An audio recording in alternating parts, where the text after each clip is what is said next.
Welcome to the Good, the Bad, and the Sequel Q&A. My name's Doug. So the next sequel that we're going to be covering is one that I have not seen in a long time, so it's going to be a lot of fun to cover it and talk about it with Jamie. Evil Dead 2. And for it, oh man, this was something that was real early on in this week's guest career, but it was a big one. And he's a big guest for us. And talking, of course, of special effects makeup artist extraordinaire, Howard Berger. Wow, Howard was so much fun to talk to.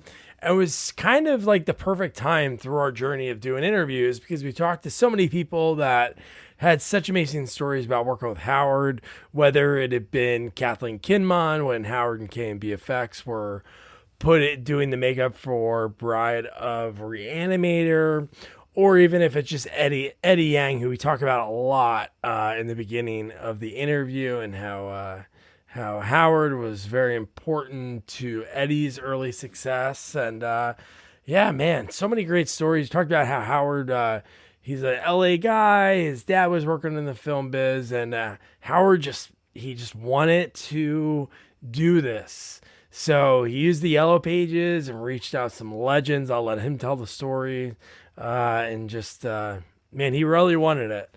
And that's usually what it is. No plan B, as people say, guests say, when it comes to their career. It's like, hey, this is laser focused, tunnel vision, and that's why he's still working. He's 41 years later. But yeah, we talked about early on in his career doing a puppeteer for Chucky and Child's Play, working on films like Ghoulies and stuff, and then boom, and then it's working on Aliens, to Predator. At the same time, he's working on Monster Squad. Cool stories about that. Cool stories about how he came to be like the KNB being the go-to for Quentin Tarantino. Of course, we talk Walking Dead, a little Freddy, a little Jason, just so much to cover. And Howard, he's working on some cool stuff recently. I'm sure you've seen an interview with the Vampire series that came out a few years back. That's still on. The Walking Dead, the movie, the hit movie Challengers that was out. He did some work on that. So he's working on everything. Man, 41 years in, and he's not stopping because he loves it. Man, that's what's so cool. His passion for the business and for special effect makeup. But yeah, before I start the interview, please, if you're new here, subscribe, share, follow us on all social media. Make sure you check out all of Howard's stuff. I'll put his IMDb in the episode notes because I'm telling you, if it's a movie that you've seen that you love over the last 41 years, sure, Howard's had something to do with it because most of the ones he works on are pretty good. There are a few that I mentioned, like the Canon classic Invasion USA, that he says he doesn't put on again. But yeah, so without further ado, here is special effects legend Howard Berger. Awesome, Howard. Yeah, so this will be a lot of fun. You are one person that I feel like, of the people in the special effects of that age of the 80s on, there's so many people I talk to that you are kind of like a beacon of hope, like Eddie Yang. Oh, yes. There's a few people that, yeah. Yes. So there's like these stories that weave with your name. So it'd be fun to learn about you because you are a legend in special effects. Well, thanks. I appreciate that. No, listen, it's all about like being a giant fan still, being a fan growing up and loving all this. And then, meeting people along the way, and you try to nurture them for no other reason than that they're like-minded, and they just want to, do the same things. They have the same interests. It's all super cool. And, like you had mentioned, Eddie Yang, like we met Eddie, Bob Gregg and I met Eddie. I don't know. He was probably, 15, maybe even younger, riding his bike. He rode his bike past our shop and poked his head in and came in, and we ended up befriending him, and he could come after school and use the shop. And we also, the three of us, Bob, Gregg, and I, rented a house in Reseda in California. and we had like a little makeshift workshop in the back, and Eddie could come and use it if he wanted to. But he was part of his job was, if he wanted to do that, he had to like mow the lawn and clean up the Yes, dog poop and all I was that. waiting Yeah. for that because that's what he said. Yeah. Yeah. Yeah. So he was kind of like our house boy, we said, but he's such a good kid. And then I remember I was on Evil Dead 2, and I found a dog, and I rescued it and I brought him home. His name was Bandit. Cute dog. And so anyhow, Bandit was in the backyard, and Eddie came to mow the lawn and left the gate open, and Bandit ran away. Oh, And so I remember, and I'll say this to Eddie, and Eddie's like, you know, it was a very traumatic thing for Ed, because we pulled up from work, and Eddie was on the porch crying his eyes out. And I was like, what's the matter? He's like, I left the gate open and Bandit ran away, and oh my God. And I said, you know what, Ed, it's okay. The dog may come back, and he may not come back. And if he doesn't come back, there's nothing we can do about it. But we're not mad. It just happened. It can easily happen. The dog was a runner anyhow. Obviously, we rescued him. Yeah. It was like a stray in North Carolina when we were doing Evil Dead 2. Anyhow, Eddie's a really good guy. I'm very proud of him. It's fun to see where he is in his life now, you know. And there's a lot of people like that. I mean, you give opportunity to people the way you got opportunity. I mean, when I was growing up, Stan Winston gave me, you know, huge opportunity. Stan Winston, you know, was the Oscar-winning makeup effects artist who did Aliens and Terminator 2, and, you know, Jurassic Park. I mean, you know, so many amazing movies.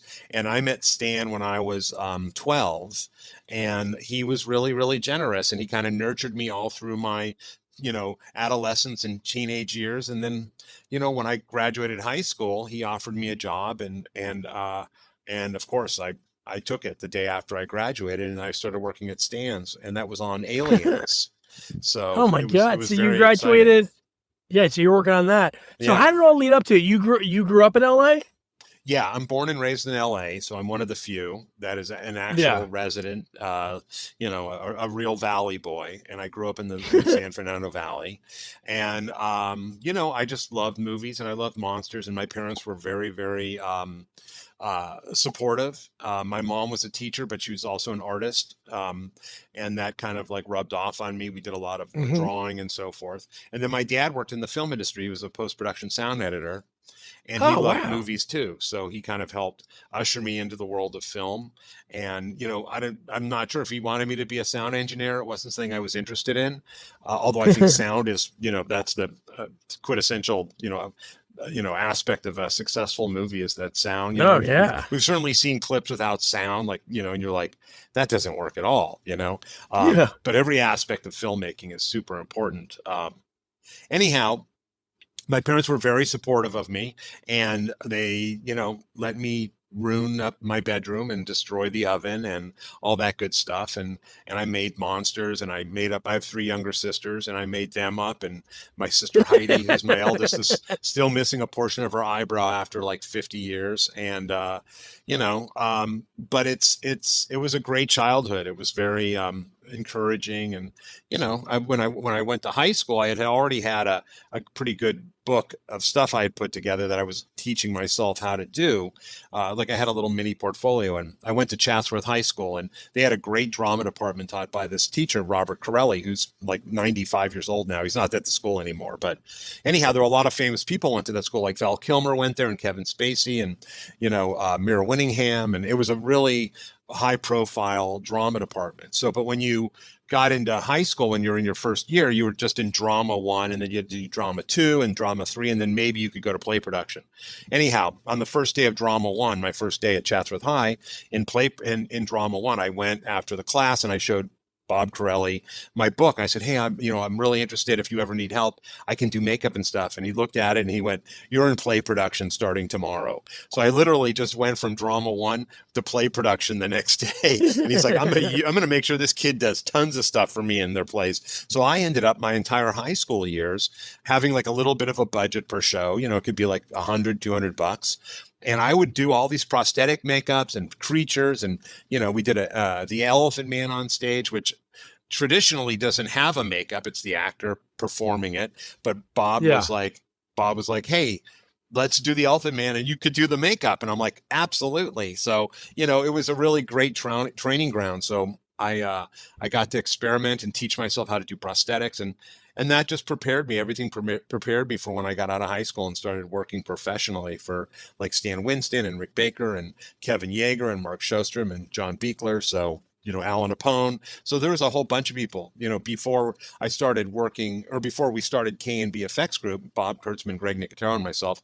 I worked for like 6 or 7 years for other people, which was incredible. And it was all different tasks. I wasn't like one of the main guys. I was like a mold maker, doing whatever I needed to do that day, and it was just a giant learning experience. And at Stan's, I got to do a lot of different things. So, I started off as a mold maker and then running foam rubber. Like myself and a friend of mine, Shannon Shea, we ran all the foam for Predator. So we ran all the suits, all the hands. Stan just gave us great opportunity. And back then in the 80s, you kind of saw stuff from A to Z. Nowadays, things are a little departmentalized. It's like, okay, sculpting department, mold making department, painting department. But back then it's like, okay, Howard, you're going to do all these gags. And I'm like, okay, sounds great. And I would just figure out how to do them and build them and send them to set, send them to Palenque, Mexico, where they were shooting Predator. So, but no, it was great. And, you build a community, and I have the friends I had then are the friends I have now, people like Norman Cabrera and Steve Wang and, a whole bunch of people, Shannon Shea, Mike Deek, Bill Butler. It's cool, and you hold on to those people, and they're really dear to your heart. And because you really were in the trenches, it's kind of like, I guess, like war a little bit. Like, you stay friends with the men you fought next to. Yeah. It's a little different. Monster making, I shouldn't even compare war to monster making. No, I know. That's ridiculous. Yeah. But it's that camaraderie and that brotherhood and that reliance. You rely on your friend to help you get through this or that. And, it's a great partnership and great, great community. And that's what I love the most, is about the camaraderie and the community is my favorite thing. Yeah, it seems like the special effects world, not saying other departments are not like that, but it just seems with that, everyone has worked with each other or know each other like within it. But how did you get connected with Stan? So was it through your dad? Did your dad do a movie for him or know him? No, not at all. It was, I was looking through like the Yellow Pages, and back then everybody was in the Yellow Pages, and it was shortly after the Star Wars Holiday Special, and I saw Stan's name on the credit. So I'm like, Stan Winston, it's got to be in LA somewhere. So I looked it up, and he was like 2 miles from my house in Northridge. So I called and I said, hi, my name's Howard Berger. I really love this stuff, and I'd love to come visit if that's okay. And Stan said, yeah, you come visit on this day. So I packed up a box full of shit. And it was all crap. And I took the bus from my house down to Stan's on Parthenia in Tampa. It was about 15-minute, 20-minute bus drive. Got out, walked, and knocked on the door, went inside, met Stan, and it was great. And he was so nice, and he showed me around. And the thing I regret is he said, do you have any questions? And I was so terrified and so nervous. I just said, no, I don't have any questions. He's like, you have no questions. I'm like, nope, no questions. Meanwhile, my head was swimming with questions. I just didn't want to bug him and put them out. Years and years and years later, it's like I have in the same position where people come in to visit. I'm like, do you have any questions? No, I'm okay. I'm like, please ask the questions. I know you have questions. I had questions. I was in your position. Yeah. Totally. So, I mean, and that's how I got to meet Stan. And it's a similar way how I got to meet Rick Baker is that, Rick, I knew lived in Los Angeles, lived in North Hollywood in the Valley. But I looked in the Yellow Pages and there wasn't a Rick Baker in there. Anyhow, a movie came out called The Incredible Shrinking Woman. And in there, Rick worked on it. He's credited, Rick Baker, but he also plays a part. He plays Sidney the gorilla, but it's credited as Richard A. Baker. And I'm like, Richard A. Baker. And there was Richard A. Baker in the Yellow Pages on Hortense in North Hollywood. And so I called the house and really nervous because I'm a massive Rick Baker fan. And a woman answered. It was his then wife, Elaine. And anyhow, she said, well, Rick isn't here. He's at the shop, but I'll take a message. But I then called and she said, feel free to call back another time and maybe he'll be here. So I took that as, hey, call every night you want and see if Rick is here. So I called like for 6 months straight until Elaine said, okay, I talked to Rick and he said, call him at the shop. And I was like, holy shit. So Persistence. I was, yeah, persistence and stupidity, and they go hand in hand. And Give me. and I called, and I was so nervous, my heart was pounding out of my chest, and I could not catch my breath. And Rick's like, "Just calm down. I'm a human. I'm just a normal person." And I went, "No, you're not. You're Rick Baker. You're the greatest makeup artist that ever lived." You're the.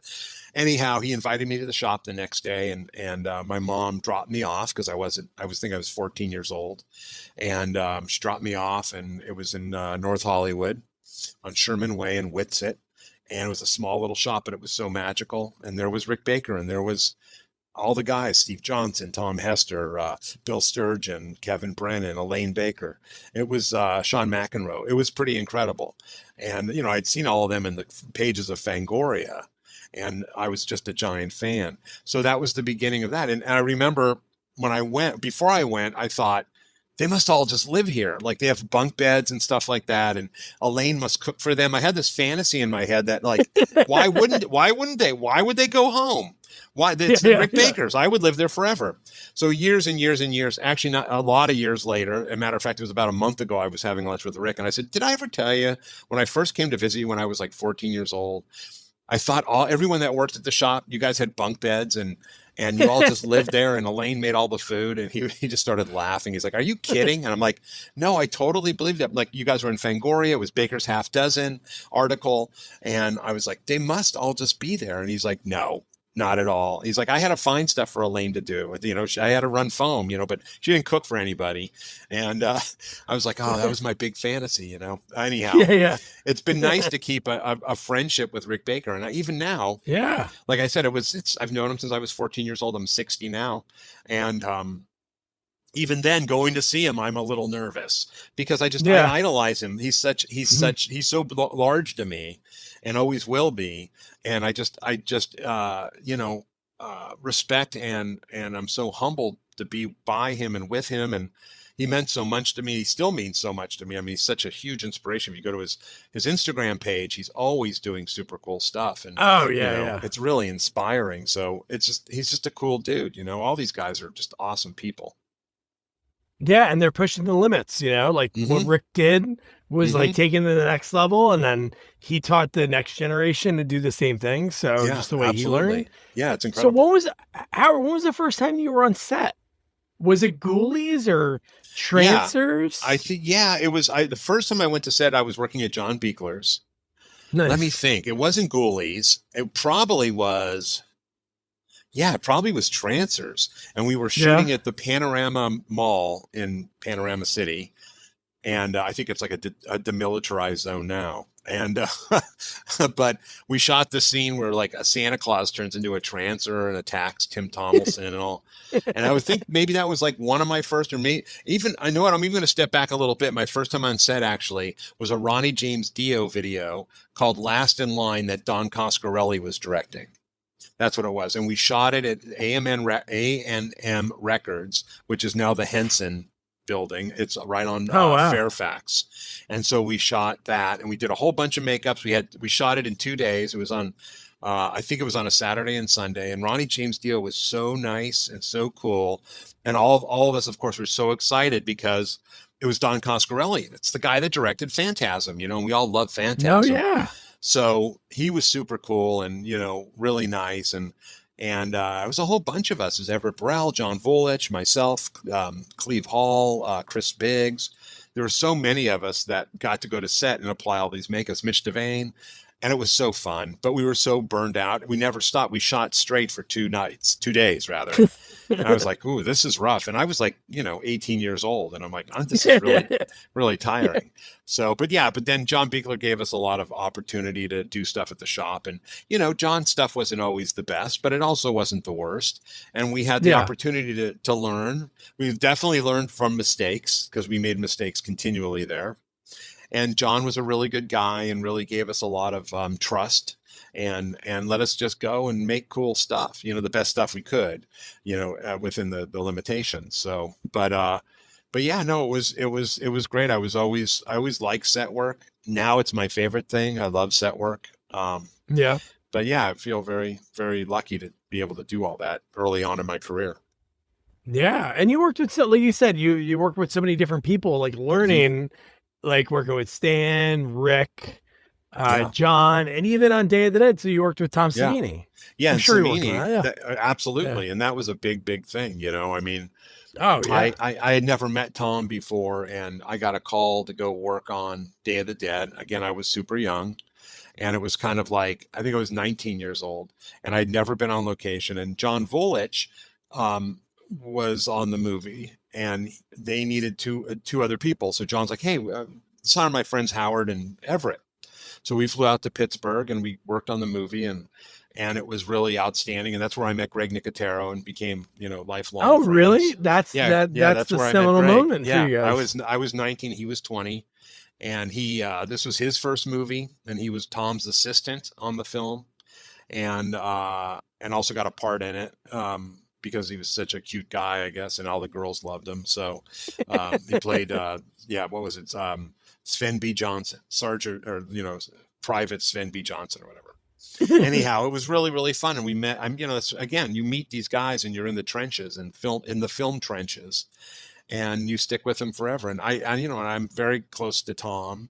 I was just in Pittsburgh a month ago with Greg. We went to go do a zombie convention there at the Oh sweet. Monroeville Mall, and so I spent the weekend with Tom, and it was so nice. And I just love the guy. He's got the sweetest heart, and yeah, great guy. Savini is really a special person. So, but again, I got to work with really magnificent people and learn a lot, and watch how people conducted business and learn what to do and what not to do. So I Oh, mean, I love that you when said that, Howard. That is like I don't know where I first heard that, but that is the phrase. Like, no matter anything you ever do in life, yeah. you learn from someone what to do or what Oh, not to do. It's absolutely. like such I'm a still doing simple it. concept. Yeah, it's like Yeah. such a simple concept, but it's so true. You see somebody doing something wrong, it's not like, oh man, that guy's so bad. It's like, I know not to do that. And I know Yeah, how, exactly. when I run my crew one day, how I Hmm. talk to them, work with them, plan Yeah, things out. So it's that's always good to be totally able it. to do that. Yeah. So to Tom, yeah, real quick, a quick anecdote about Tom. So I interviewed Joe Castro, who does special effects. He does them on Hmm. more like independent horror movies. And he did the same thing. He grew up in small town in Texas. He called Tom Savini, same Yellow Pages, called him, Hmm. and he like helped him out and walked him through things by Sure. phone. Yeah. Like how it's so cool that people obviously nowadays it wouldn't be that safe to have your number out there and all that Right. information. But it's like back in the day, it was like because people just didn't do that. I guess No. maybe they didn't get a lot of phone calls because nobody Yeah, had I like don't the know. I mean, cojones to do it. I don't know. who started that was Dick Smith. Dick Smith was the guy who would give you his number and like, you can call me, anytime you need, but don't call me between 6 and 7 because that's when I have dinner. And so you knew never to call Dick during 6 and 7, New York time. And but Dick was always there to lend a hand. I mean, I have a giant book of all the notes Dick Smith sent me when I was growing up and past that, and I would ask Dick questions and he would write me a big letter and send me like, Howard, here's the blood formula. Okay, this is how you would do, smooth on bladders, or this is how I would break this down. Or I would send him photos and I'm like, trying to do this and trying to figure this out. How would you do it? Can you give me some suggestions? He would respond right away, or he'd call you and walk you through it. I know with Savini, I asked Tom once, I said, what was the most challenging thing you ever did? And he said Fluffy was the most challenging thing because he had never built a mechanical, puppet head, that an actor wears. And he reached out to Rob Bottin, and this was about the time The Howling came out, and Rob on the phone walked him through how to build a mechanical head. And that's how Tom Wow. learned. That's how Tom learned how to do Fluffy, because he was like, I don't know how the hell to do this. But Rob was really, really forthcoming. I mean, there were times I needed help on something. There's a gag in Evil Dead 2 where these vines go into Cassie's face. And I was like, I wonder how Rick did that on Squirm. So I called Rick and he walked me through the whole thing. And I'm like, oh, that sounds cool. So I did it exactly the way Rick did it, and it worked out perfect, and you have to share the information. There's no secrets, for a Yeah. little while, a long time ago, it's like, well, that's a trade secret. There's no secrets. If you're going to pass the baton, which we all are, teach people properly, and let people learn, and but learning from your mistakes is a big thing. I've learned so much from my mistakes. It's like I'm never going to do that again, you know. Whoops, that was a bad idea. Or I've even the dumbest thing. It's like be doing a makeup, and let's say I dip my finger into like black makeup, and I go to touch an actor, and there's black shit on the guy's face. And I'm like, oh man, that was. I'll always make sure to check my hands. That was stupid. Yeah. And I'm like, okay, so now how do I fix this? But you always find a way, and if you figure it out. We're all also, inventors and innovators, and it's all about problem solving. So that's a huge part of our job is problem solving every day. Yeah, no, that's a great thing you just brought up. I was going to ask you at the end, but just given like, obviously you've been doing this on your own before you were doing it professionally. Yeah. Now it's almost how many years? 41. I've been professionally doing this for 41 years. Yeah. So is it, when you look back at your films, not like you're sitting there, you have a lot of credits, not like, hey, let me turn on Invasion USA or Night of the Creeps, or it's not like you're going to do that openly. You're right. I don't turn any of those on. But when you go back and you watch something that's old, or you look at something, is it hard to be a critic of yourself? Because like you just said, like you learn from your mistakes. Yeah. To go back to look at something. I recently I went to a screening of Dusk Till Dawn, and we did that in 96. And it was really great. And there wasn't anything I would do differently. And I just watched it and I'm like, this is really super fun. It was really fun. And it brought back a lot of great memories because we had a really great crew. It was a really tight film crew and actors and everything. And it's fun. But yeah, definitely there's movies I've seen and I'm like, ooh, that day that paint work wasn't very good. Or I should have painted it differently. Or I can see things. I'm like, ooh, that was the day I had the trouble with this. I actually remember more of what happened that day than I do like, oh God, that's dog shit. It's more like, oh yeah, that was the day that just shit wasn't going right. Yeah. Or this or that, or that day was this, or I don't know. But I don't watch a lot of the films I work on just because I guess because I kind of lived it, like I'll see the movie once and I'm good to go. When we were working on Dusk Till Dawn, matter of fact, Gino Crognoli and I were talking to Cheech Marin, and we're like, oh yeah, we were just repeating all this shit, from his records, from the, all the, the White Album and the Cheech and Chong stuff, and just all this great stuff, and we were laughing our asses off, and Cheech is like, I don't remember saying any of that, and I said it once. And then I moved on. But you guys say it 100 times a day. And I'm like, okay, you got a point there. Eddie Murphy was the same way on Vampire in Brooklyn. We were like, hey, Eddie, da-da-da-da-da. He's like, guys, I said it once. And then I was done forever, Gunny goo goo, gunny goo goo, and he's like, I don't know what you're talking about. I'm like, no, from Delirious. What do you come on? And Eddie was like, yeah, no, you're the idiots that say it over and over again. I don't. Yeah. I've said it. Done, move on to the next thing. So it's kind of the same thing. Like, we'll work on a movie and I'll watch it and I'm like, oh, cool. Yeah, that turned out really good. And I won't go back and like, I can hardly wait to see my work again. It's like, I've seen it. Yeah. I get more thrills out of other people, what other people think. And, if they like it or like, oh, that was really, really cool. Or that was all right. Or that didn't work at all. And I'm like, yeah, I know that didn't work at all. Right. That was a fail.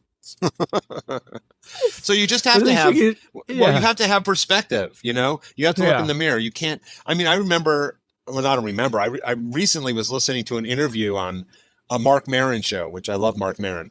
And he's awesome. And had Michael Mann, and every movie that Mark brought up, Michael Mann's like, yeah, it's a great movie. And after the interview, Mark wrapped it up. He's like, so Michael Mann thinks every movie he made is great. And I'm like, no perspective whatsoever. Because he has made great movies, but he's also made some real bad movies too. But it was just funny. Every movie that Mark brought up, Michael was like, oh, it's the greatest movie. Yeah, it's a great film. I love that movie's fantastic. I'm like, Black Box is fantastic? I don't think so. But anyhow, you have to have perspective. And believe me, there's a ton of movies that we have worked on that are complete dog shit. And, but there are those, that cachet of really great movies that have withstood the test of time, as a film and as makeup and stuff we did. And, it's listen, when Dances with Wolves came out, which we worked on, Everybody, I Mhm. mean, it won Best Picture, Best Director, Best Actress, Best, everything, Best Screenplay. Everybody loved it. And we were so proud, as we should be. But watch that movie today and you're like, whoa, whoa, whoa, what the what? And like, what's with Kevin's lace mustache? It's almost falling off. And why is their hair like so 80s? And Mary McDonald's hair is like feathered. And I'm like, yeah, I don't think that was it in 1857, but call me crazy. Yeah, But yeah. whatever, man. But it's just part of the times. And you don't catch it then. But now watch it now and you're like, holy mother of Lord. Oh yeah, when you're away from it and you're looking at, yeah, yeah, definitely. When you're in Yeah, it, it's hard to see any negatives because you're like trying to get it done, and then no, absolutely. no, I Yeah. understand that. Yeah, and you're on the boat, I mean, you're like, you're on that ship, and you're sailing away, and you're like, this is going to be great. We're going to do a great job because every single movie that's made, the best intentions are always put forward. No one Oh plans like yeah, this is going to be the biggest piece of crap. Everyone, it's like this is going to be great. You always hear the same when you're at your first production meeting. The first AD goes, all right, guys, we got a great script, great director, great cast. We're going to have fun. As soon as they say that, we're going to have fun. I'm like, this is going to be the shit show of shit shows because it's like we create our own fun on set, but I don't need the AD department to make this fun. And then when the first AD says it, I'm like, oh no, he just doomed us. And then it yeah, just becomes just such a labor of love and such a hardship. It's like, Klaus Kinski dragging that goddamn boat up a hill for that Werner Herzog movie. I feel like that's what every movie is, and I've got to get that boat over that hill somehow. And but after you're done, you're like, that kicked my ass. And there's plenty of those too, because I work a lot with Peter Berg, who I adore to no end. And a matter of fact, I have a show coming out in, I think, end of November, beginning of December, called American Primeval on Netflix. It's a big oh giant sweet, Western we did with Pete, and that kicked my ass. But it was so rewarding. And every movie I do with Pete Berg, which has been about 9 at this point, I'm in the middle of it going, I think I'm going to die. I never want to do this again. And at the end of the show, I'm like, that was so much fun. This was so great. I love Pete Berg. I would work with that guy any day of the week, which I would. If Pete called me right yeah. now and said, hey, I'm going to shoot a movie in my backyard, I would zip over there. I'm like, what are we doing? I brought blood. What are we doing? He's a great That's guy, awesome. but those movies are hard, man. It's I mean, I've had easy movies, but I've had way more difficult, like, adventures. I just call them adventures. They're adventures because they are, and they bust your ass and break your back. But at the end of the day, you're like, that was so great. Because Yeah, you did, you reached the top of Mount Everest, with certain directors, like be it Pete Berg or be it Quentin Tarantino or Joe Carnahan, or those guys are really tough directors, and they really, really, really push you. Whenever I work with Pete, I'm like, going back to Pete Berg boot camp. There we go. I'm gonna get my ass handed to me. And every movie I work with Pete, I lose like 60 pounds because it's always like, we're gonna climb up that yeah, fucking hill. I'm doing it. You're doing it. I'm like, all right, I guess I'm climbing up a hill every single day. And at the end of the show, you're like in the best shape of your life. And it's like, and then you come home, you get a little fat, and like, I need to film with Pete Berg to get back in shape. yeah, yeah, yeah. But that's where you said like the innovator, Yeah, inventor, because yeah. I'm sure the director is like, all right, here's this thing I want to do, and you're like, you could do it, right? And you're like, Mhm. yeah. And then Yeah, you leave the office and you're like, I don't know what to do right now, but I'm gonna figure it out. mhm. And so that's what's cool Absolutely. about And that, and the even special on, effects. yeah, and know it, Doug, even on set, man, that's the same thing. Like Pete, using Pete Berg as an example, because Pete pulls stuff out of thin air. All right, I need this and this and this. And I'm like, huh. Okay. And then I walk off set and I go to the crew, and because you never panic on set, or you go like, we can't do that. I would never say no to Pete Berg. I'm always like, okay, let me just figure it out. And I'll walk off Mhm. set, think about it, and I'll brainstorm with the guys in the trailer, and we come up with something cool, bring it to set. Half the time Pete's like, no, it's too gory. Howard, come on, it's too much. You know how I am with that. I'm like, come on, don't be a baby. We're going to shoot it and use whatever you want, and I'll force him into like some pretty heavy duty shit. But but you do that. Same with Quentin on Kill Bill. There wasn't a plan for the House of Blue Leaves. I mean, there was a plan, but I mean, every day we would show up at 7 a.m. We'd go to the main area. Quentin and Master Wu, who was the stunt coordinator, and his team, would rehearse the first part of the day, and I'd sit there with Chris Nelson and Jake McKinnon, who were my crew, and I'd write down everything that was going to happen. Okay, guy gets his head chopped off, arm gets shot, guy gets split in half, da, da, da. And then after the meeting, after the walkthrough, I'd go to Quentin. I'm like, okay, so just so I know, this is what we're looking at for today, and we got to do this and this and this. And I'm like, well, we don't have a split body, but I'll come up with something. So when is that going to shoot? He's like, oh, you have plenty of time. That's not till after lunch. And I'm like, oh, okay, plenty of time. I'd go to Chris and Jake. I'm like, okay, so, and they would start building something. I'd go to set and watch set. Jake and Chris were upstairs working on stuff. Lunch came, time to shoot it, and it's prominently in the film. It's when Uma brings the sword down and that body just goes and blood spraying everywhere. That was made like in 4 hours. That's we just wild. had to pull that out of our ass, literally. And, but that was fun. And working with Quentin is so rewarding because he kicks the shit out of you every day, but you leave feeling great. It's like you ran a marathon. It's like, man, we did it. We did it. This is so great. It was so much fun today. And, and Quentin really appreciates the hard work. He sees when people work hard. And that's why we've been working, KNB has been working with Quentin since day one, since Reservoir Dogs, because he knows we put the work and effort into it. And, Greg Nicotero has done more movies with Quentin than I have. I've done 3 movies with Quentin, and then Greg's done the majority of them. Also splitting it with Jake Garber and Carrie Jones, but it's always been under KNB's flag. So, but Quentin always calls us, and we're loyal to him, and he's loyal to us, and that's a really awesome thing. And that's awesome. How'd you meet him? Was it just through? Did you know him, or did Greg know him? We knew Quentin before Quentin was famous. So we knew Quentin. We met Quentin at a barbecue. A friend of ours, Scott Spiegel, who co-wrote Evil Dead, and he wrote and directed the first KNB movie that we worked on called Intruder, also known as Night Crew, and it has 2 names. Anyhow, so Quentin was always at these barbecues. Scotty would have these at his house in Hollywood on Sundays, and we'd go and then we all started hanging out. We go to the movie, go see the new art, go see the new John Woo movie together, or go eat somewhere or whatever. We all became friends. So Bob Kurtzman, who was the K in KNB, he wrote an outline, like a 20-page outline for this movie called From Dusk Till Dawn. And he's like, I got to hire a writer, somebody who's a good writer. He's like, and I'm like, yeah, that's probably a good idea because you're not really a writer, but you can find somebody. And he's like, what do you think about Quentin? I'm like, well, yeah, sure. Now Quentin he was writing scripts, but he wasn't anybody. He's still working at the video store. So Bob approaches Quentin, and Quentin's up for the task. And Quentin says, okay, well, I want to get paid $1,500. And if I ever make a movie, you guys do the effects for me for free, or for cost. And we're like, okay, sounds good. And so Greg wrote a check out of the KNB account for $1,500 because we were, a fledgling company. We didn't have a lot of money personally.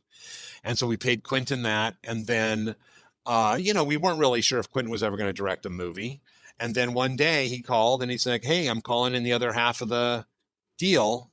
I'm going to do this movie and I need you guys to do it. So Bob, since the deal was really with Bob went to set and did it. So it was, make some makeups and all the blood and stuff like that. And that movie turned out to be Reservoir Dogs. Yeah. So, so one thing led to another, led to another, led to another. So here was a guy who nobody gave a shit about. He got really bad notes on his scripts from studio readers. And then one day he makes a movie. Lawrence Bender was the producer on it, and Lawrence raised the money to make that movie and get Harvey Keitel and, the cast and so forth. And then the next day, Quentin was the biggest thing in Hollywood. And everything that the reviewers, the studio script reviewers sent him which was like, you can't do 2 movies in one. You're telling nonlinear stories. That's not how it works. That became the fashion. And it was like, Quentin redefined screenwriting single-handedly. He really did. I think like he's one of the most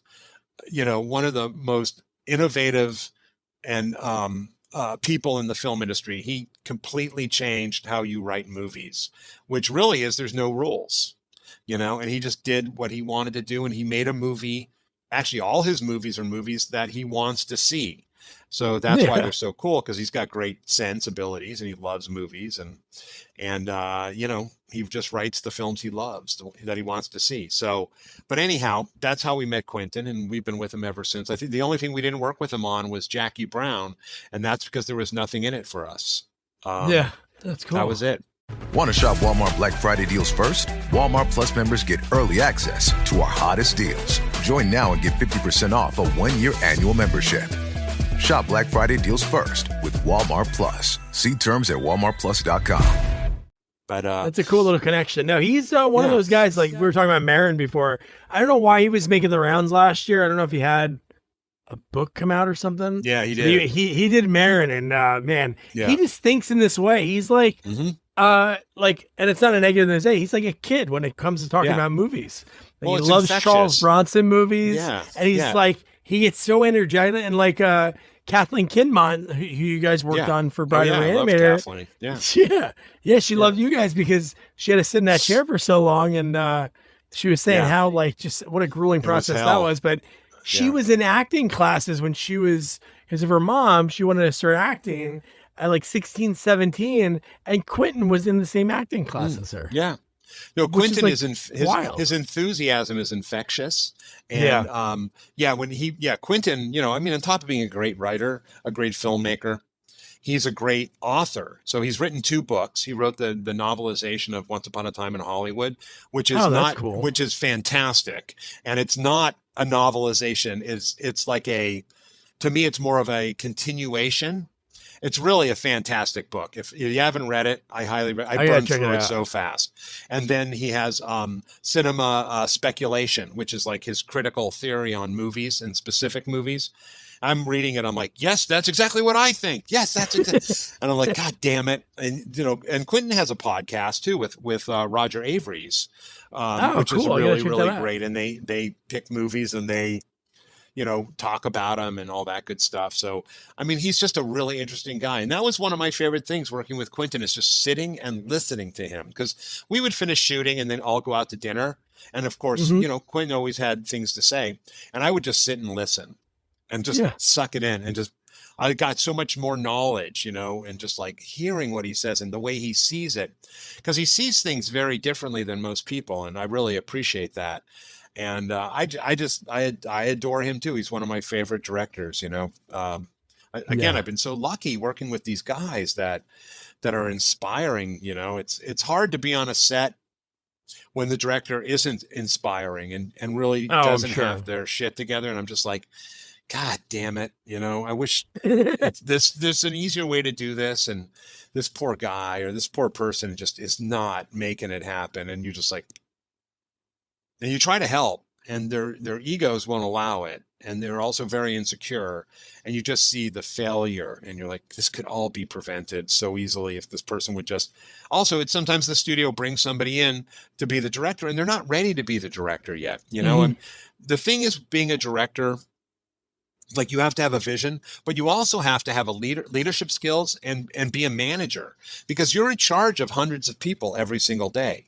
And if you can't do that, then you can't function, Granted, you have a team of people. You have your cinematographer, you have your AD team, you have your department heads, and your department heads are there to surround you and help lift you up.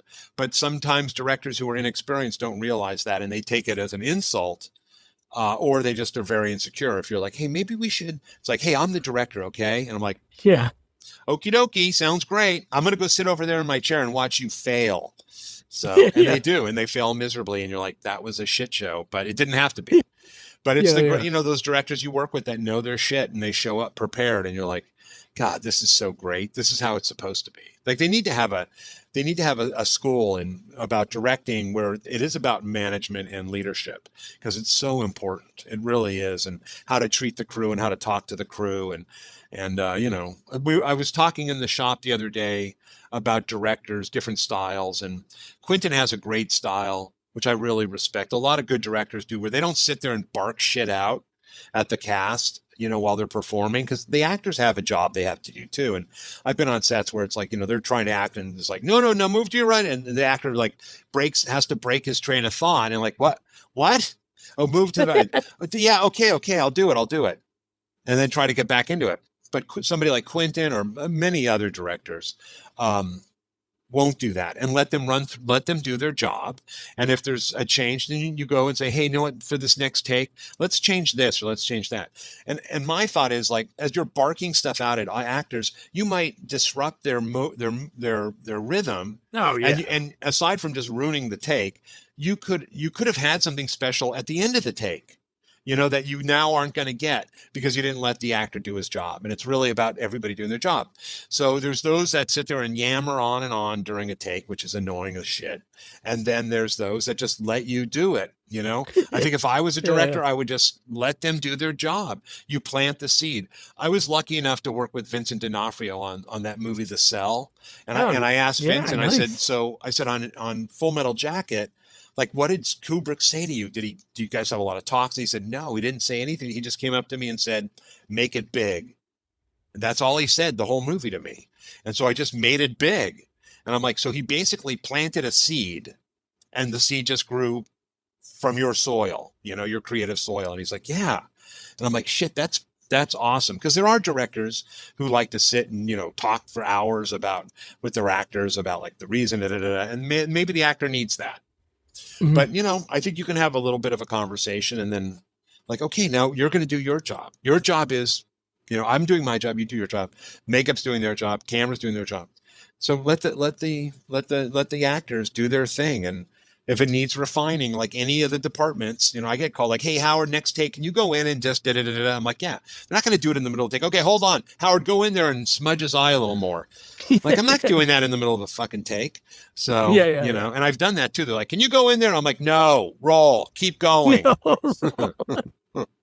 I'm like, wait till you cut, for fuck's sakes. So, it's just so, you're like, God, what are you, an idiot? And I go, oh yeah, you are. You are an idiot. But again, I'm lucky. I've worked with great directors who don't do dumb things like that, and they respect their actors, they respect their crew, and it's just a wonderful experience. I've had way more great experiences than negative, trust me. People always ask me that question, like, oh yeah, you work in film, work with actors, you must have worked with terrible people. And I'm like, no. I love actors. I think there's like one or two actors I would prefer not to work with again, but there's probably about 20,000 I would love to work with again. And because it's a joy. And as a makeup artist, it's a partnership. So it's like, I bring X amount to the table, and then they bring X amount to the table. And, I'll have a conversation with an actor first out of the gate, and we kind of develop the character together. And, I need to give them the tools they need. And, that's really important. And they give me the courtesy and consideration of sitting and letting me do the makeup.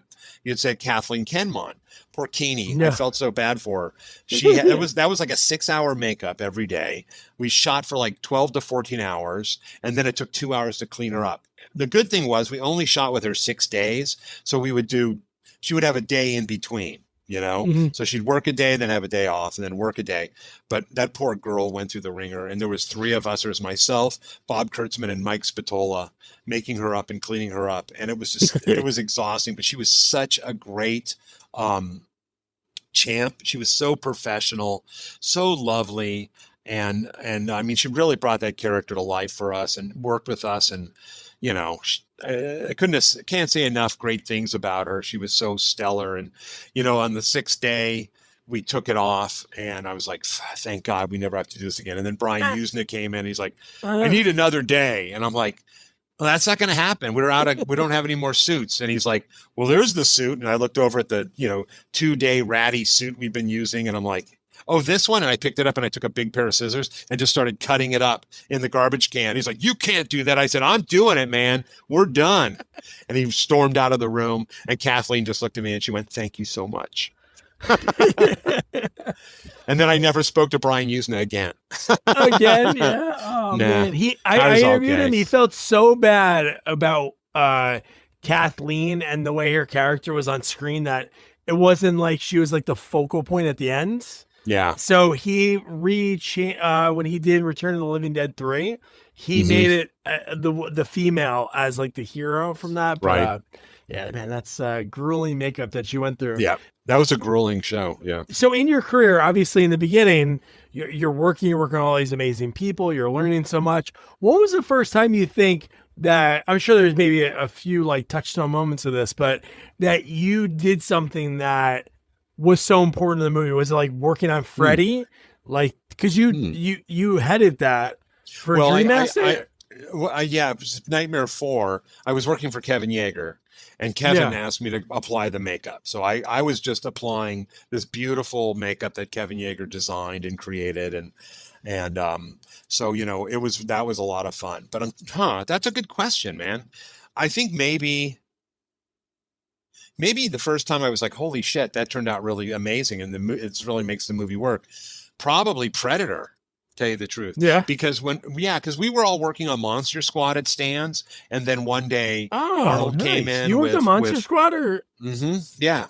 Oh, and so, we were all on Monster Squad, and then one day Joel Silver, who was the producer, John McTiernan, who's the director, and Arnold Schwarzenegger came into the shop, and they were having a meeting with Stan, and we're like, and they're looking at stuff and pointing and looking at the creature from the Black Lagoon suit that Matt Rose and Steve Wang did. And then they left. And then later that day, Stan grabbed myself, Shannon Shea, Grant Arndt, Bob Kurtzman, Steve and Matt, and said, okay, we're going to do this movie called Predator. They've already shot it, but we got to build a monster in a month and a half. Here's some of the ideas. Steve and Matt are going to take the lead, and you guys are going to do whatever they say. And we're like, sounds great. And so we went over to the other shop and we did everything because Stan had multiple units. So we left the main shop and we went to one of the other shops. So we were kind of the bastard show. And, and all the guys would always make fun of us. Like, you're working on this piece of crap Predator movie, and we're on Monster Squad, and Monster Squad's going to kick ass. It's going to be great. And you guys are going to be on this crappy film. Ha ha ha.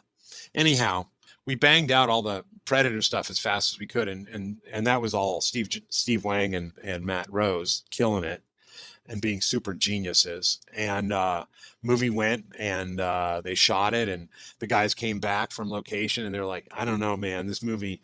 Shannon Shea said they showed us the movie, and it was terrible. I mean, it was really not good, and I think this is going to suck. Anyhow, they finished the movie. We all got invited to the crew screening, the cast and crew screening at 20th Century Fox. And we all went. I went with Bob Kurtzman, and we were sitting in the audience, and we just couldn't believe our eyes what we were watching. And I'm like, this might be one of the greatest monster movies ever made. And we walked out of the theater, and we're like, holy geez, that was incredible. And especially because we knew what they had already done, with the other effects company had done prior. That wasn't. You saw that like the suit that Jean-Claude Van Damme was in. Yeah, we saw that stuff, and they had a little footage they showed us, and then Joel Silver was like, "This is what I don't want," And I'm like, okay. And the thing is, when they came back from Mexico, they had like 2 weeks of shooting green screen, so I got to go to set for that. That was fun. And so it was like, it was myself and Shannon Shea and Matt and Steve, and I think one or two, Brian Simpson. But anyhow, we went to set and we shot 2 weeks of Predator stuff. And my job at the end of the day was to get Kevin Peter Hall, who played the Predator, out of it. Mm-hmm. And then I had a Jeep at that time, and I would put the top down and I'd throw all the shit into the back of my Jeep and drive home and let it air out. And then I had a dehumidifier in one of my bathrooms in my apartment, and I would bring it in and put all the stuff in there, and it would dehumidify while I was sleeping. And then in your apartment is where the suit would. Yeah, that's awesome. All the Predator stuff. And at that point, we had like one pair of feet, 2 sets of hands, one suit, and like the mechanical head and the like one of the heads that had the face cut out that the mask would go on. That's all we had. Everything else got trashed, and they weren't going to pay any more money to do it. And we had some gags we shot, like Bill Duke getting shot in the head and all that stuff. Mm-hmm.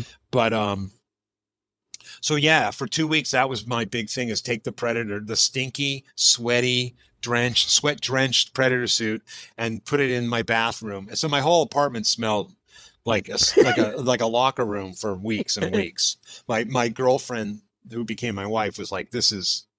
I'm not having this. Oh, that's like, true love then. If she dealt with that, then I said, yeah. And I just, well, what was cool, I wish I took photos, because it's like, that was the Predator. It's like, hey guys, here's the Predator now. This is Predator in my bathroom. So, and it was like that when I would go in the early morning to get the suit, the dehumidifier was like filled with water, which was all sweat. Ugh. So, and I just put it down the toilet and flush it. But no, I was super proud, and I was like, Jesus, we worked on a really cool movie.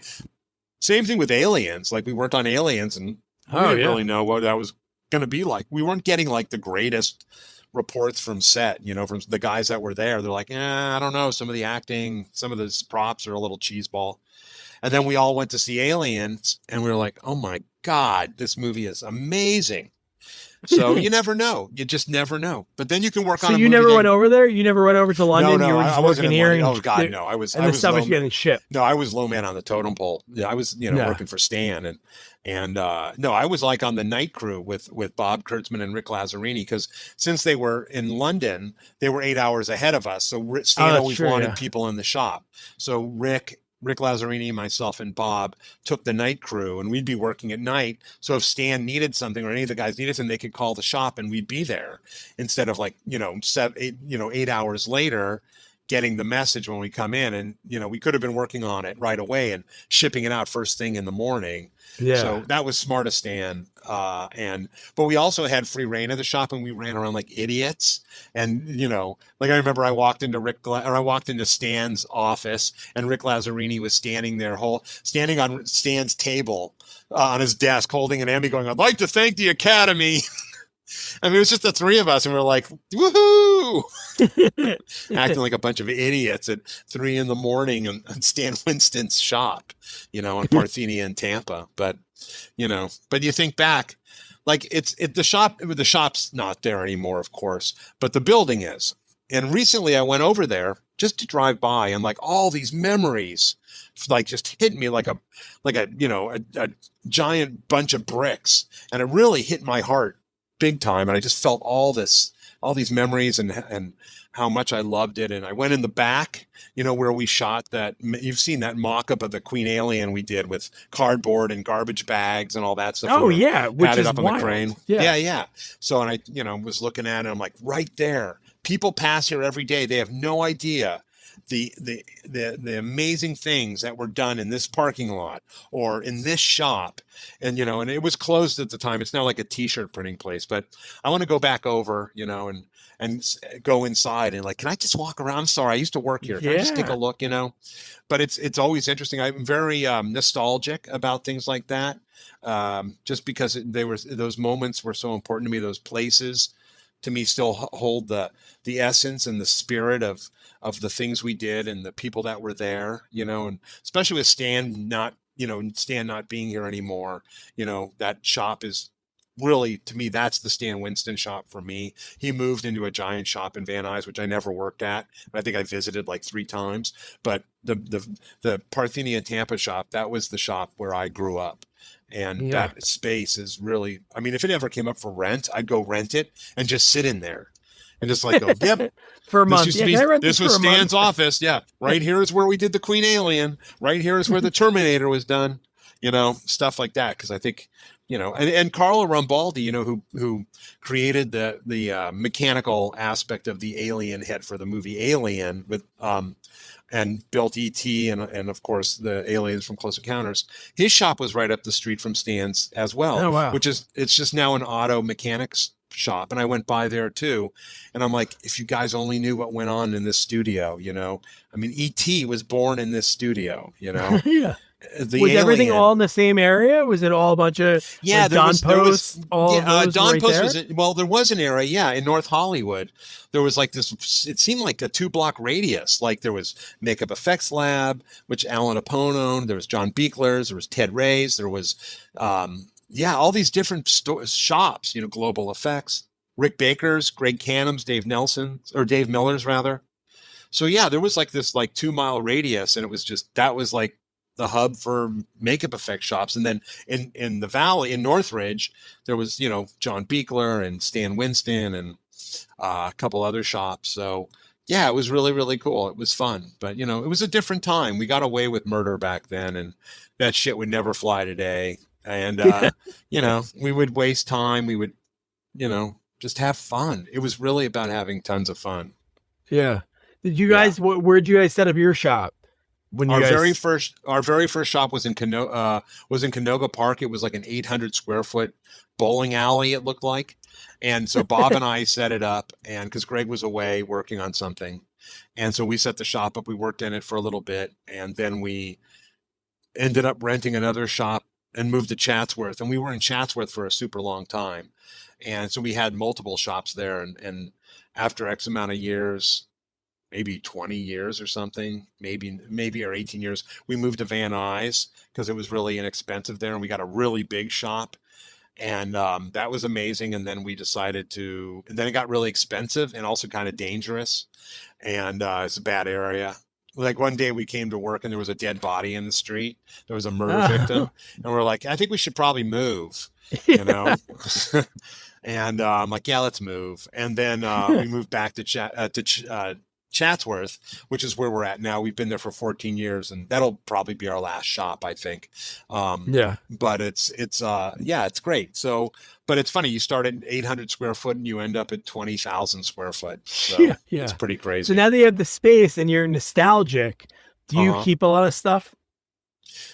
It's funny you say that. I'm nostalgic about my emotions, but I'm not sentimental or nostalgic about the actual piece. You know, Greg Nicotero is a massive collector. His house is like a museum, literally. Yeah. I'm not going to say KNB related stuff, but he is a huge collector of movie memorabilia, and it's pretty spectacular. I mean, you have to have a massive house, and he's got a massive house. I have a couple things that mean things to me, you know, but I'm not a collector. I'm not sentimental about the actual object.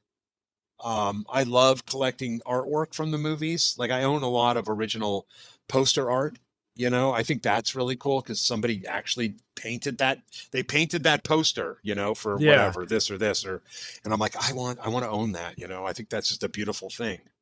And this is my office at home, and I've got a bunch of stuff around, and this is the one room that has monster stuff in it. Yeah. No, I was wondering if early on you thought like, wow, this is a big deal. Like my first time on set, like not saying you were thinking about like on the Ronnie James Dio video, like let me take something home or I never thought of it. Like that. Nah. Yeah. Listen, on Child's Play, you know, Kevin put me in charge aside from puppeteering Chucky all the time with everybody else. I was in charge of his cosmetics. So I was constantly like changing his hands and skins and all that stuff. And I had like a bag of like 1,000 hands. And at the end, we just threw them out. And I'm like, God damn it. I could sell those. I would sell them and split the money with Kevin, you know, and because those hands would be worth a fortune, I would think. Yeah. And we had hundreds and hundreds and hundreds of Chucky hands because they were always getting damaged through the course of the day. I probably changed the hands out like 3 times a day. So we had a ton of Chucky foam rubber hands. You've worked on like every legendary slasher, right? Chucky, Freddy, Chucky, Jason, Michael Myers, I think Ghostface. Leatherface. Yeah, Leatherface. The only like horror, like kind of that, I guess slasher you could say. The only one we didn't work on was we have never done a Hellraiser movie. Oh, okay. That's the only thing. We almost did actually. We got called for a Hellraiser film, but we never did it. But yeah, we've been lucky enough to work with Freddy and Leatherface and Michael Myers and, you know, Jason, and yeah, it's been fun, you know.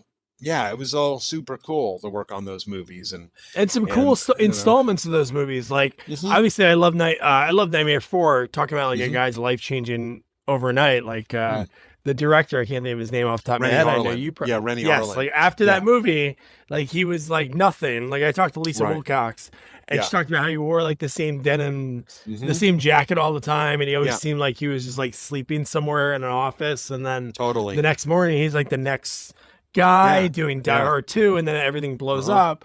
But like like New Nightmare is such a different, like for a guy like Wes Craven that kind of like invented the genre in a sense, and then he like reinvents it. Like, all right, well, we're gonna make it that it's like Freddy's like a movie, but he's actually like, it's such a different way to like retell the story. Yeah, I agree, and it was a good way to bring Heather Langenkamp back, and Robert, you know, not as it was Freddy, weird seeing Robert in the movie as like Robert. It was like, it was cool. Yeah. Yeah, it was very cool, and that was a fun movie to work on. I enjoyed that, and yeah, working with Wes was always really nice. I mean, I was lucky to be on set with Wes quite a bit because I was on set with him for Vampire in Brooklyn and the original Hmm. Scream and Nightmare, New Nightmare. So and a couple other things I did with Wes, and then Greg did a bunch of stuff with Wes as well. They were very close.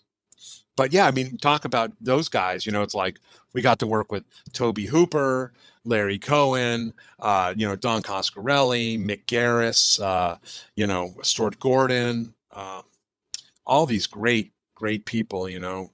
Jeff Burr. The list goes on and on and on. Really, these true horror icons. Or as Mick Garris calls them, the masters of horror, because Mick Garris has these.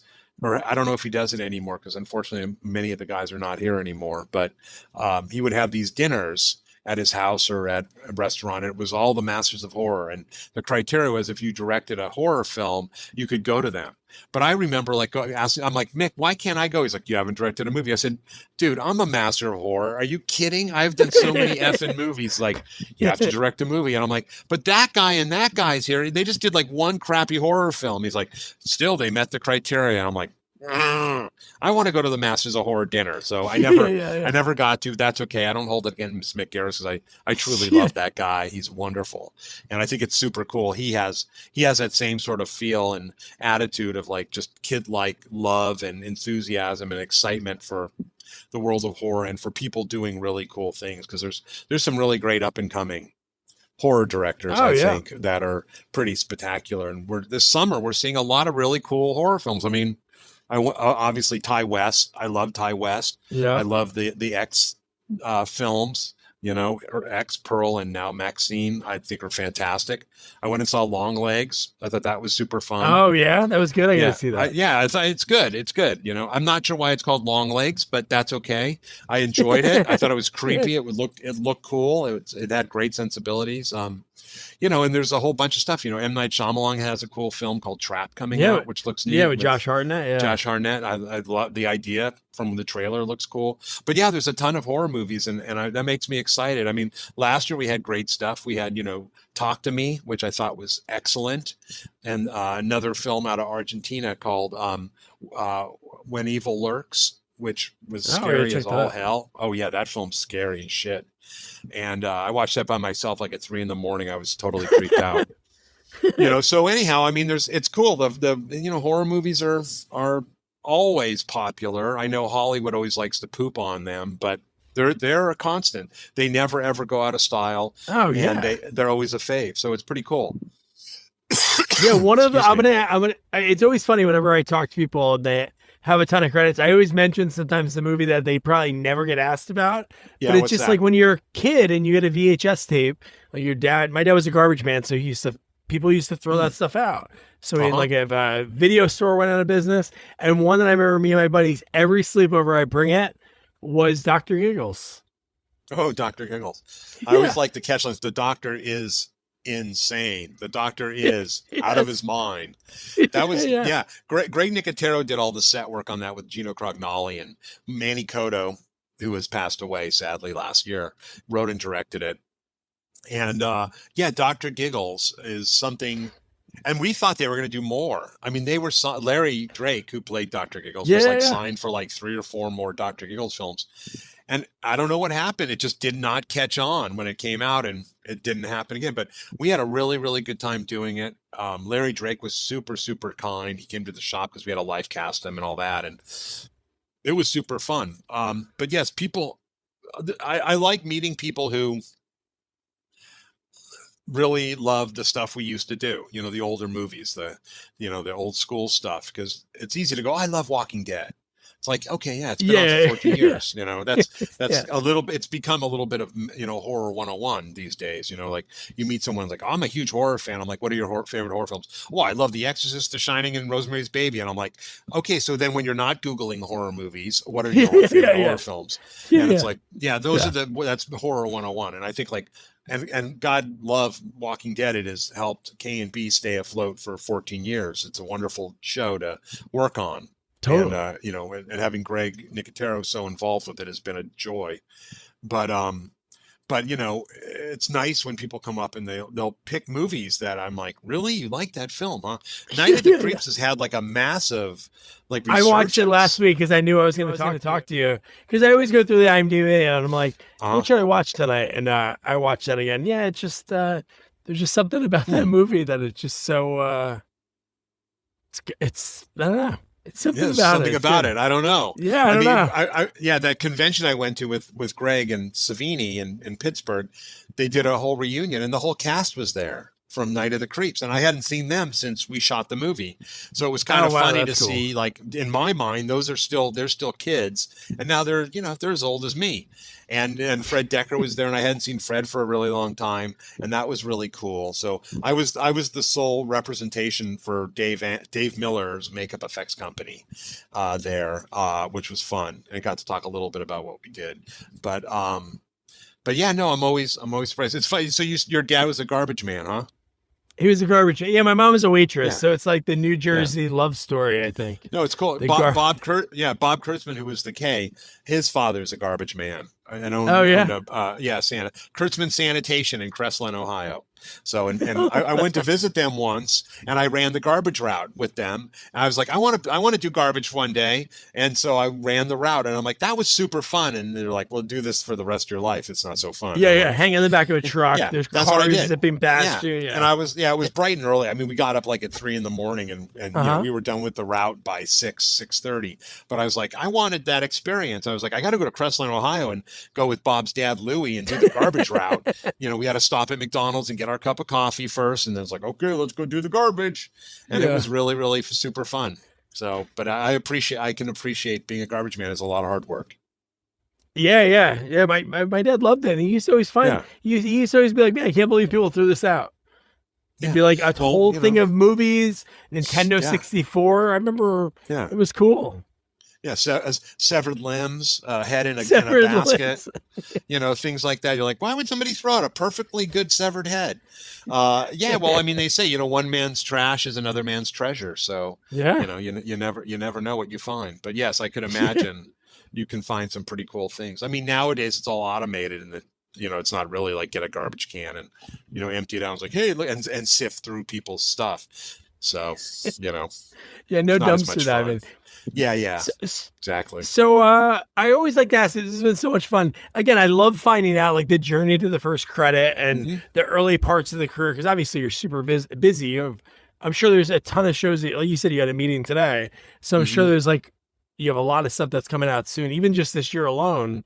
Yeah. Challengers, Interview with a Vampire. Yeah, no, absolutely. I forget what I work on, by the way. I just thank you for reminding me. So Challengers was just a little teeny thing, and Luca, who was the director, who's awesome dude, and that movie is fantastic. If you haven't seen it, it's I haven't seen it yet. No, I love. She's a great actress. Everybody in it's great. But we just did this one gag that Luca wanted that happens to Zendaya. She's playing tennis and she spins her leg and her kneecap pops out. So we built a set of mechanical legs that could take a step and the thing popped on cue. And then we did an aftermath makeup on her where her leg is, you see the kneecap popping out. So that was just a little thing, but it was really a privilege to work with him and just do that, be a little part of that movie.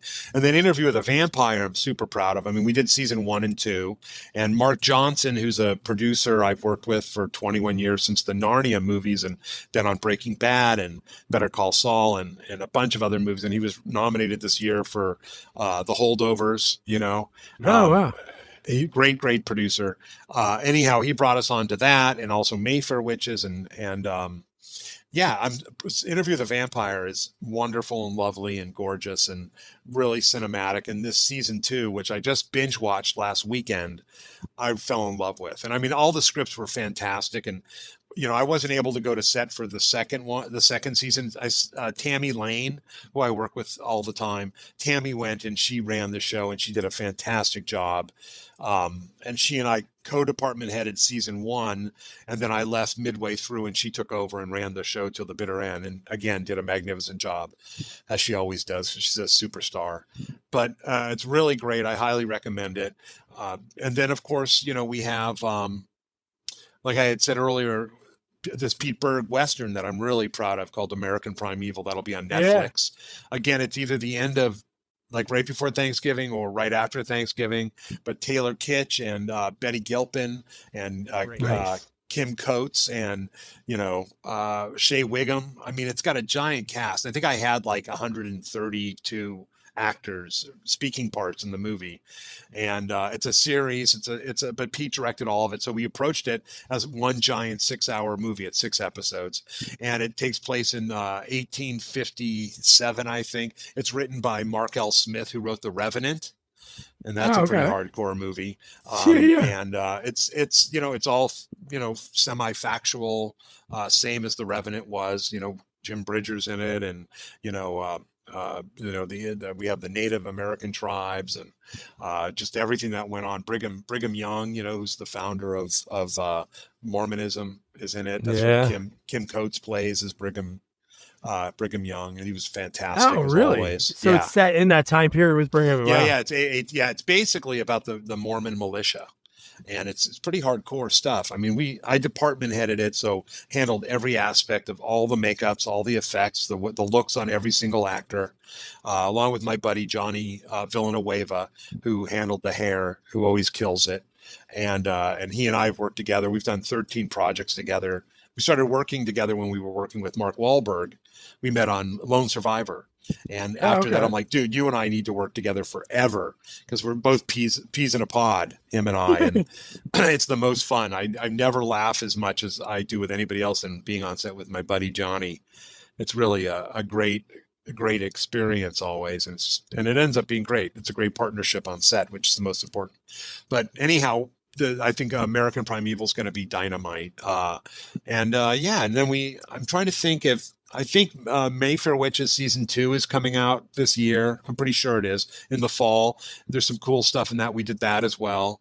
And then the next thing I'm going to do is another Anne Rice show, which is Talamasca. That's what I had my meeting for today. Cool. And that's the third series in the Anne Rice universe currently. And that's going to be super cool. I read the first 2 scripts and I'm like, pretty goddamn great. So that's awesome. It'll keep me busy. Keep me busy for the rest of the year, which is nice. Well, you've been busy since you started.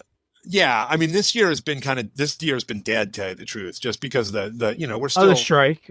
Yeah, you're still recovering from that. Yeah, yeah, absolutely, we are. And we're now waiting for the Teamsters to come to an agreement with the producers so that they won't strike, because that will be very crippling to the industry. So, but yeah, I mean, it's the last 4 years have been very difficult for the entire film industry between the pandemic, the strikes last year, which were insanely long, and now but things are kicking up. I've had a lot of meetings with productions and producers and studios, and everything's they're like, okay, September we're running, we're shooting come September. Everything seems to be shooting like September 6th. Every movie in the world is shooting September 6th. So Greg and I are trying to figure out how we're going to do it.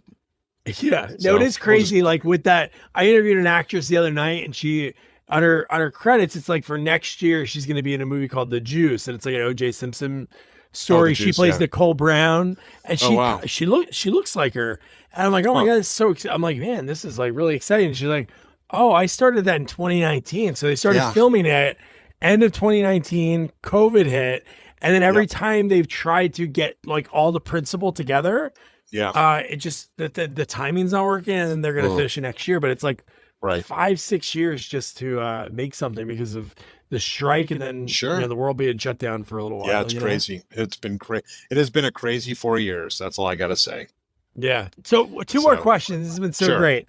One is, I know you mentioned you don't keep a lot of things, but is there anything early on that you kept? Like anything that you like? I don't know what would be the first. Yeah. Well, I'm a huge photographer, and I've always been shooting photos from day one on set. Really? I have billions and billions of behind the scenes photos from every movie I've ever worked on.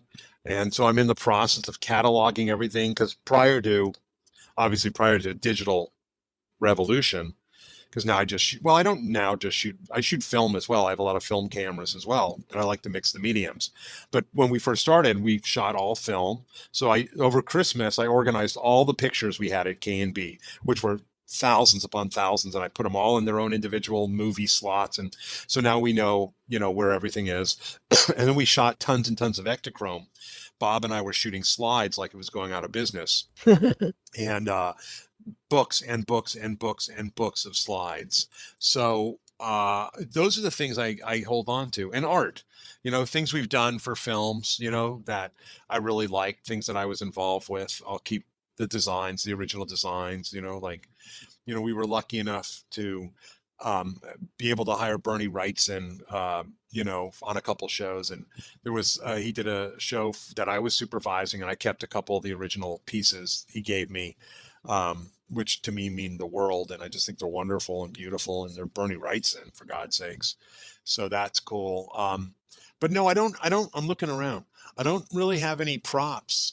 I don't really keep anything from the movies that I work on, That's good you can do that, because what are you going to do with it? Exactly. I mean, I collect other people's shit. I mean, at my office, in my studio, I have behind me is this giant cabinet, and it's filled with like all my friends' sculptures and things and this and that. And I'm like, you're supporting them. Cool. I'm totally supporting them, and it inspires me. I'm like, this is so cool. Look at this. I don't need to have stuff that I've worked on or what have you. It doesn't matter to me. And again, anything I've done, it's on film. So if I want to revisit it, I either have photos or I can watch the movie. So I don't need to have these are all my creatures that I built. They're all my friends. I'm good. And it's just unless you have the Predator in your bathroom. If you had a 2.5 bath and the half and bath. Listen, I wish I was smarter then. I'd be like, I'm going to keep one of these Predator suits in my bathroom forever. I'll sell it in 40 years and I'll make some money on it. But I just like other people's stuff. Like in this is my home office, and I've got a couple paintings from some of my friends that, I've done some, my friend Mark Tavares, I've got a couple paintings of his, and Scott Stoddard, who's another brilliant artist. I've got some of his, and, I like collecting and photos. I like collecting photos of great moments and things that mean something to me. That's what's important to me. Not the physical prop. Yeah, no, totally. The memories are super important. I agree. Now, was your dad still in the industry? Like when you were going into it, like when you were 18, he was still in it? Yeah. He was still in it. He passed away in 1991. So I was we were just gearing up because we started KNB in 1988. Okay. And we were just starting to gear up. And so I had just finished Army of Darkness. And he worked on Army of Darkness in the post-production. So it was kind of cool that he got the job. I was about to ask you that if you guys ever crossed paths. On two movies, Pumpkinhead and Army of Darkness. And when he was on Army of Darkness, he called me one night and he said, "Know what? The greatest thing happened to me today, Howard." And I went, "What?" And he said, "Well, I'm working on Army of Darkness with your friends." And then they said, "Hey, you're Howard Berger's father, right?" And he's like, "Oh my God, that means something."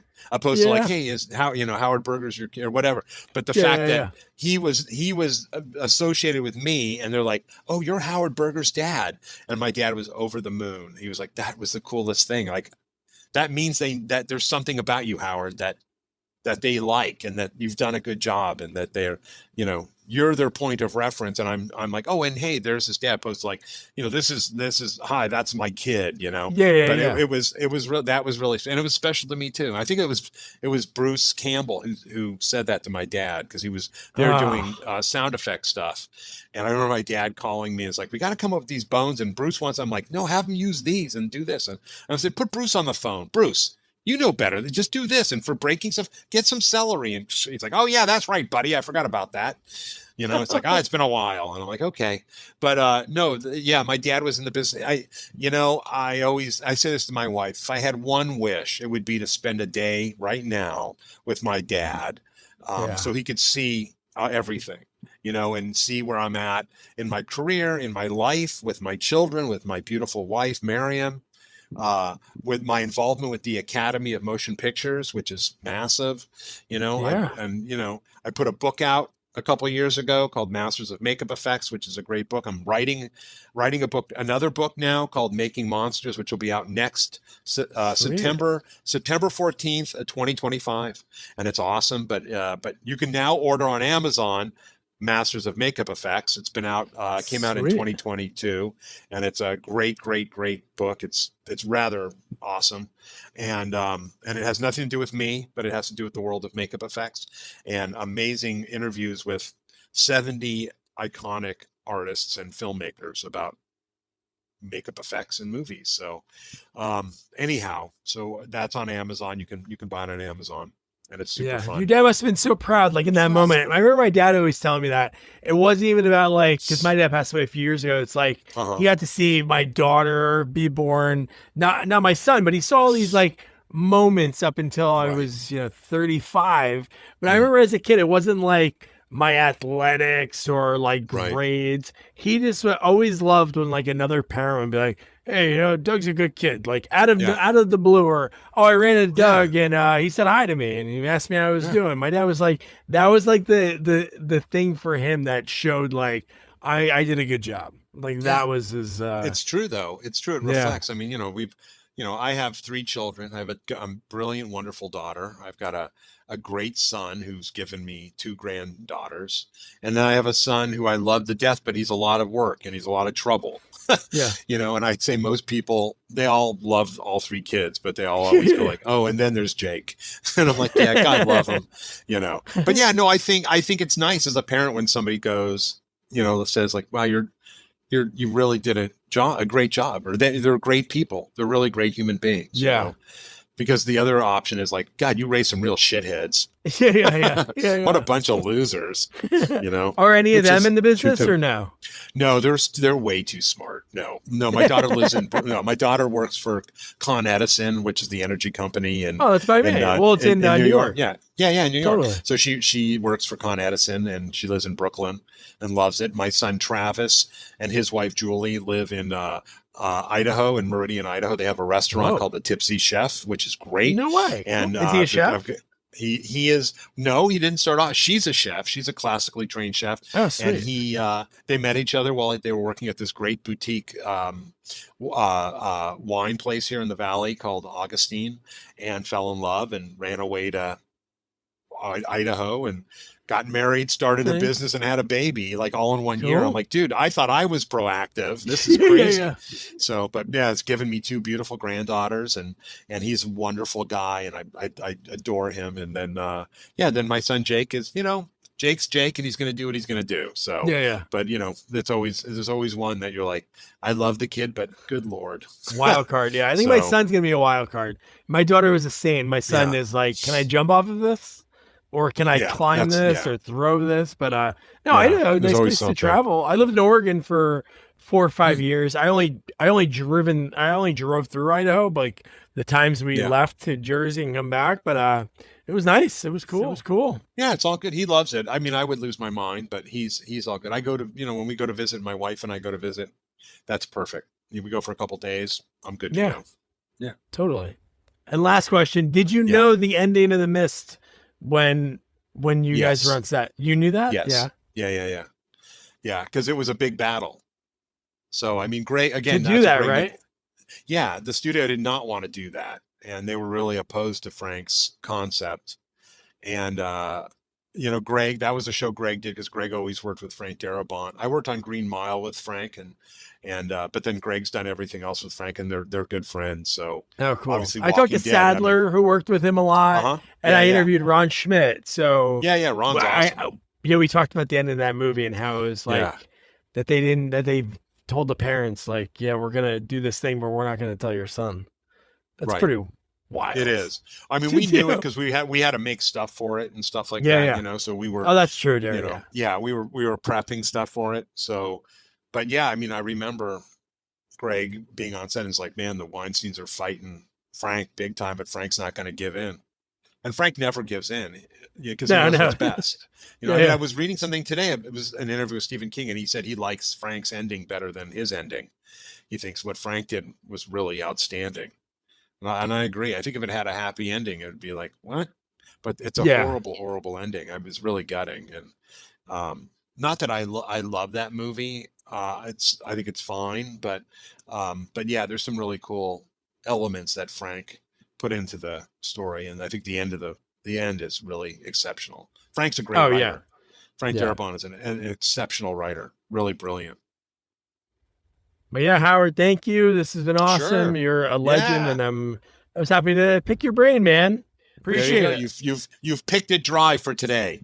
Yeah, man. That was so cool I because got- I'm telling you, like when I talked to Eddie and there was other Yeah. people I talked to, and like your name would get brought up because you're up there. You're up there with the greats. I'm up there. Seriously, I'm up there now. You're up there. Yeah. But, Well, you know what? The yeah. other day I was just a kid who wanted to make monsters. I was just a boy who dreamed of monsters. That's all. Mhm. But it's true. It was just the other day to me that I just wanted to do this. I dreamed of doing this, and then I all of a sudden get shot light years to where I am now, and I'm like, wow, this is crazy. I'm doing this. I've done so much. Still, But yeah, I'm doing this still, yeah. which is crazy. But it still goes back to that, that little kid who just had a giant dream, and I'm like, I just love this so much. I don't want to do anything else. There's no other option. Yeah. So I just had a plan A, and that was that. That's it. Yeah. Thank God it worked out. Yeah. Yeah, I'd be screwed. Well, thanks, Howard. All right, man. Thanks, Doug. All right. You take care, all right? Man, I wish Howard had pictures or had footage of when he was taking, because he had that Jeep. It was open Jeep. He took that stinky, smelly, sweaty Predator suit, and they didn't have any backups. Like he said, there was only what he had was what it was. There was like, if something broke, it was like, oh, I don't know, we might be screwed. He would just let it sit in his bathroom, use that dehumidifier, and just, ugh. And his wife put up with it, so that's why they're together all these years later. But wow, what a cool story that this thing that it was like, all right, man, we don't know if this is really going to work or look good, how amazing it came out to be. That's why it was pretty cool talking to him about, just how he reached out to all these people like Dick Smith, his relationship with Rick Baker, and just like, it's just so amazing the innovation that is done in special effects, because there's always new technology that comes out, especially when it comes to this. So you do something you think is great, 4 years later, that might be something that, oh man, it could have been even better. So it's I'm happy I asked him that question, because there's so many times with actors, they can go back and they're like, man, I nailed that role. Because maybe some people do grow as an actor, but when it comes to this, you're obviously going to grow in your craft, but maybe there's just new technology, or, ooh, I learned from somebody else how to do something a little differently. So, yeah, lots of fun. Howard was, man, so cool. Loved it. Next up, your homework, Evil Dead 2. Bruce Campbell, Howard Berger doing the special effects. So it's going to be a lot of fun. I can't wait to talk to Jamie about it. And yeah. So don't forget to review, rate, share our podcast. Follow us on all social media at Sequels Only. And don't forget to check out our website, sequelsonly.com. Good night. Good night. Good night, guys.